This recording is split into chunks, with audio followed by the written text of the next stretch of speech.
और लोग कह रहे हैं कि वो गए थे, उनको 302 का शायद कोई मुकदमा था जो कैंसिल हो गया, वो बाबू राजनाथ सिंह जी से कैंसिल करवाने गए थे और वही लेटर उनको दिए हैं और यहाँ पे आके मीडिया में दे दिए, पेपर में निकलवा दिए कि मैं सेना भर्ती के लिए गया था और सेना भर्ती होने जा रही है। 8 नवंबर को भर्ती होने वाली है, तो 8 अक्टूबर को एडमिट कार्ड आ जाना चाहिए, लेकिन आज 17 अक्टूबर है और 17 अक्टूबर को अभी तक किसी भी साथी का एडमिट कार्ड नहीं आया है। इसलिए मान जाइए कि 8 अक्टूबर को सेना भर्ती होने वाली नहीं है। पे कैंप बनवाऊंगा और परमानेंट हर साल यहाँ पे सेना भर्ती होने का काम होगा। मनोज इस दुनिया में रहे या ना रहे, लेकिन चंदौली में सेना भर्ती रेगुलर होते रहेगी।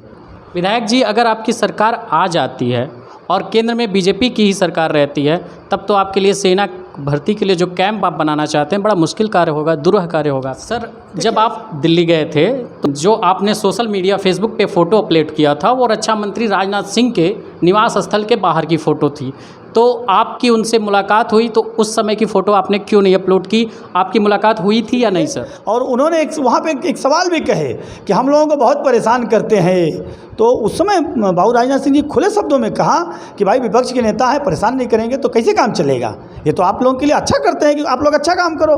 तो ऐसे हैं राजनाथ सिंह जी, उनकी जितनी भी तारीफ की जाए कम है। विधायक जी, आपने युवाओं के लिए जनपद में सेना भर्ती कराई जब आपकी सरकार थी, अभी आपकी सरकार नहीं है, अभी तक तो सेना भर्ती नहीं हो पाई है, लेकिन ऐसा बताया जा रहा है बनारस में सेना भर्ती होगी। तो सेना भर्ती आप कहते हैं कि अगर आपकी सरकार आएगी तो आप दोबारा सेना भर्ती जनपद में कराएंगे। तो विधायक जी, युवाओं को लेकर आप बेहद संजीदा रहते हैं, उन्हीं के इर्द गिर्द आपकी राजनीति अक्सर घूमती रहती है, तो आपको नहीं लगता कि सैदराजा विधानसभा में एक अच्छा सा स्टेडियम होना चाहिए जिसमें युवा अपनी दौड़ लगा सकें? देखिए, आपने बड़ा अहम मुद्दे बात किए हैं। स्टेडियम की मेरे सरकार थी तो 2 करोड़ रुपया में लेके आया था, और मैं जेवरी, एक जेवरियाबाद गांव है, जेवरी बोलते हैं उसको, वहाँ पे मैं स्टेडियम बनवाने के लिए ज़मीन की भी बात किया था, लेकिन वहाँ ज़मीन बहुत कास्टली थी और जितना उसका सर्किल रेट होता है उससे कई गुना ज़्यादा वो लोग रेट मांगने लगे। और एक किसान, हमारे बड़े किसान हैं, उनसे मेरी बात भी हो गई थी, लेकिन उनको भारतीय जनता पार्टी के ही लोगों ने बरगला दिया कि विधायक जी बहुत ज़्यादा पैसा वहाँ से मुआवजा ले रहे हैं, आपको बहुत कम दे रहे हैं, ऐसे करके उनको भड़का दिए। अगर शायद वो नहीं भड़काए होते तो जेवरियाबाद में स्टेडियम बन गया होता। दूसरी बात, आपने कहा कि 8 नवंबर को सेना भर्ती होने वाली है। देखिए, जब भी सेना भर्ती होती है तो जो डेट होता है उससे 1 महीना पहले एडमिट कार्ड आता है। 8 नवंबर को भर्ती होने वाली है, तो 8 अक्टूबर को एडमिट कार्ड आ जाना चाहिए, लेकिन आज 17 अक्टूबर है और 17 अक्टूबर को अभी तक किसी भी साथी का एडमिट कार्ड नहीं आया है। इसलिए मान जाइए कि 8 अक्टूबर को सेना भर्ती होने वाली नहीं है। आपने देखा होगा कि हमारे विधानसभा में एक विधायक हैं आपके दिल्ली में, और बाबू रक्षा मंत्री राजनाथ सिंह जी से मिल के आए और लोग कह रहे हैं कि वो गए थे, उनको 302 का शायद कोई मुकदमा था जो कैंसिल हो गया, वो बाबू राजनाथ सिंह जी से कैंसिल करवाने गए थे और वही लेटर उनको दिए हैं और यहाँ पे आके मीडिया में दे दिए, पेपर में निकलवा दिए कि मैं सेना भर्ती के लिए गया था और सेना भर्ती होने जा रही है। क्योंकि वो गए थे 24 सितंबर को गए थे वो दिल्ली, और 20 सितंबर को ही नोटिफिकेशन आया था कि 8 नवंबर को सेना भर्ती होगी। मुझे समझ में नहीं आ रहा है कि 20 सितंबर को जब एक बार नोटिफिकेशन आ गया तो 24 तारीख को गए तो राजनाथ सिंह जी से क्या बात किए? अगर कुछ बात किए होते तो कुछ होता। तो मुझे ये लग रहा है कि अपने केस के लिए जाके लोगों को झूठ बोलने का काम किए। ये तो क्लियर कर सकते हैं बाबू राजनाथ सिंह जी, दूसरे तो कोई क्लियर नहीं कर सकता, या जो गए थे वो कर सकते हैं। तो ऐसे लोग बरगलाने का काम करते हैं, गुमराह करने का काम करते हैं। मैंने कहा था कि सेना भर्ती मत कराएं, मार्च में इलेक्शन संपन्न होगा और मार्च के बाद अप्रैल आएगा तो अप्रैल में सेना भर्ती करवाने का काम मनोज करेगा है चंदौली में। मैंने कहा था कि अगर मैं विधायक हो गया तो सेना भर्ती तो मैं कराऊंगा। अगर मेरी सरकार आ गई, अखिलेश जी मुख्यमंत्री बन गए, तो यहाँ पे कैंप बनवाऊंगा और परमानेंट हर साल यहाँ पे सेना भर्ती होने का काम होगा। मनोज इस दुनिया में रहे या ना रहे, लेकिन चंदौली में सेना भर्ती रेगुलर होते रहेगी। देखिए, ऐसा है कि एक नासिक है महाराष्ट्र में, वहाँ पे ऐसे ही कैंप बना हुआ है और उस कैंप में मैंने देखा हूँ बहुत बड़ा कैंप नहीं है, एक 10-12 एकड़ की ज़मीन है और उसमें एक 10-15 रूम है, एक बड़ा है, एक ऑफिस टाइप का है और उतना खर्चा हम स्टेट गवर्नमेंट से दिला देंगे और सेंट्रल गवर्नमेंट से एक लेटर लेके आना है और यहाँ पे बनवा देना है।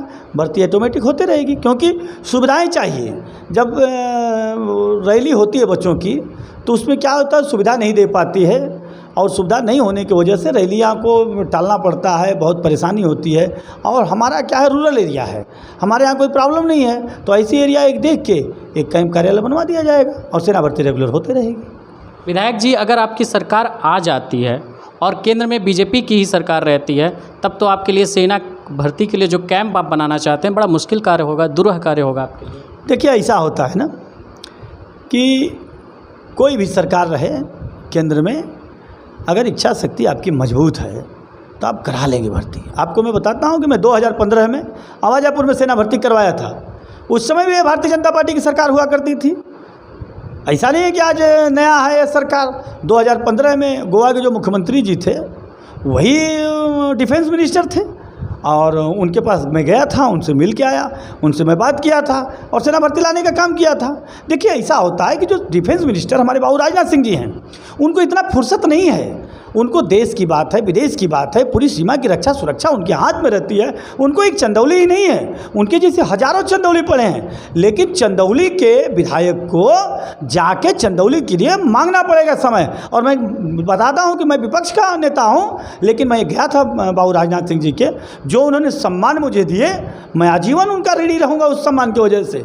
उन्होंने बहुत सम्मान दिया, तो मैं सोचता हूँ मेरे जैसे विपक्ष के नेता को इतना सम्मान दिए तो शायद अपनी पार्टी वालों को और ज़्यादा सम्मान देते होंगे। सर, जब आप दिल्ली गए थे तो जो आपने सोशल मीडिया फेसबुक पे फ़ोटो अपलोड किया था वो रक्षा मंत्री राजनाथ सिंह के निवास स्थल के बाहर की फ़ोटो थी, तो आपकी उनसे मुलाकात हुई, तो उस समय की फ़ोटो आपने क्यों नहीं अपलोड की? आपकी मुलाकात हुई थी या नहीं सर? देखिए, मेरी मुलाकात हुई थी और उस समय अंदर मेरे पास मोबाइल में बाहर जमा कर दिया था, इसलिए मैं अंदर की फ़ोटो नहीं किया था। लेकिन ऐसी बात है, जब मैं उस दिन मिला तो चंदौली के एक 10-12 लोग ऑलरेडी थे वहाँ पे। उसमें एक हमारे यहाँ के जो किसान नेता हैं बाबू राणा सिंह जी, वो भी हमारे साथी बाबू राजनाथ सिंह जी से मिले और उन्होंने वहाँ पे एक सवाल भी कहे कि हम लोगों को बहुत परेशान करते हैं। तो उस समय बाबू राजनाथ सिंह जी खुले शब्दों में कहा कि भाई, विपक्ष के नेता है, परेशान नहीं करेंगे तो कैसे काम चलेगा? ये तो आप लोगों के लिए अच्छा करते हैं कि आप लोग अच्छा काम करो। तो ऐसे हैं राजनाथ सिंह जी, उनकी जितनी भी तारीफ की जाए कम है। जैसा कि सर आपने अभी बताया कि आपकी पिछली बार जब सरकार थी तो आपने स्टेडियम बनाने का प्रयास किया था, लेकिन जेवरियाबाद में किन्हीं कारणों से नहीं बन पाया। तो इस बार अगर आपकी सरकार बनेगी तो प्रॉब्लम तो वो इस बार भी आएगी, तो आप कैसे इस बार स्टेडियम का निर्माण पूरा करेंगे और क्या उसके लिए आपने स्थल चुना हुआ है? देखिए, ऐसा है कि स्टेडियम चंदौली ज़िला के 10 किलोमीटर के अंदर में बने तो उसका एक महत्व होता है। उस समय बता तो रहा हूँ कि नया ड्राइवर था मैं और तजुर्बा विहीन विधायक था, तजुर्बा थी नहीं। मैं सब कुछ चाहता था कि कहीं भी बन जाए, उसको उतनी जानकारी नहीं थी। मुझे लगता है कि स्टेडियम अगर 10 किलोमीटर के चंदौली के रेंज में रहेगा तो ही चंदौली का और चंदौली के युवाओं का भला हो सकता है। तो आएगी सरकार और चंदौली के 10 किलोमीटर के रेंज में बनाने का काम हम लोग करेंगे स्टेडियम।